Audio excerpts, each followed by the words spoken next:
Dumadining Gua Kreo. Kerajaan Demak sing kalebu kerajaan Islam anyar arep gawe Masjid Agung Demak. Kanggo bangun masjid, Sunan Kalijaga golek kayu jati saka guru utawa tiang masjid menyang arah kulon kerajaan Demak. Sawise nemokake kayu jati sing pas, banjur ditegor lan didadekake telu. Sapratelon kanggo usuk lan papan, lan sing loro digotong bareng-bareng menyang kutha Demak.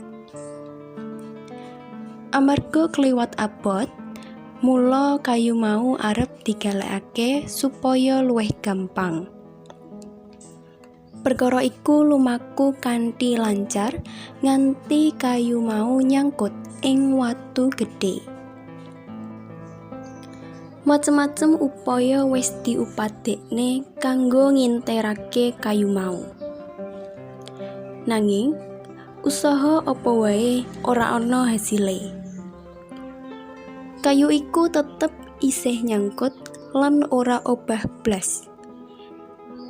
Delok kahanan sing kaya mangkono, Sunan Kalijaga dawuh supaya kabeh rombongan leren dhisik.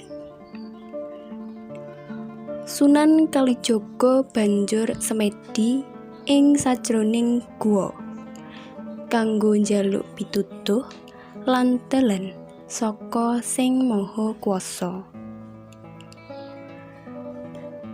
Ing tengah semedine ana kethek cacah papat sing marani Sang Sunan.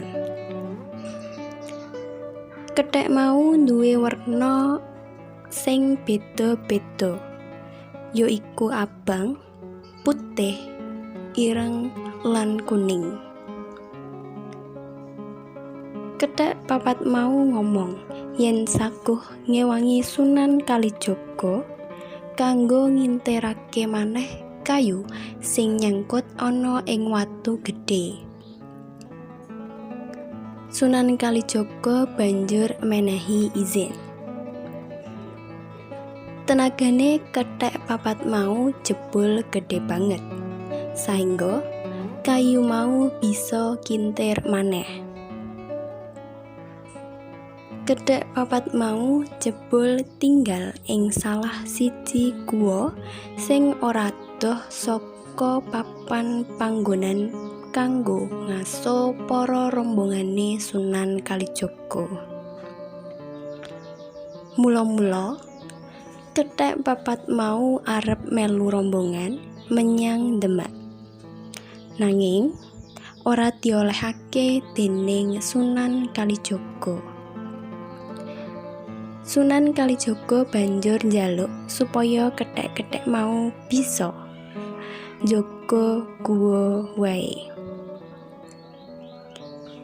Krungu dawuhe Sunan Kalijaga, para kethek banjur pamit lan lunga. Para rombongan mau nerusake maneh lakune menyang Demak. Saka tembung reha utawa rehen, guwa mau diarani Gua Kreo.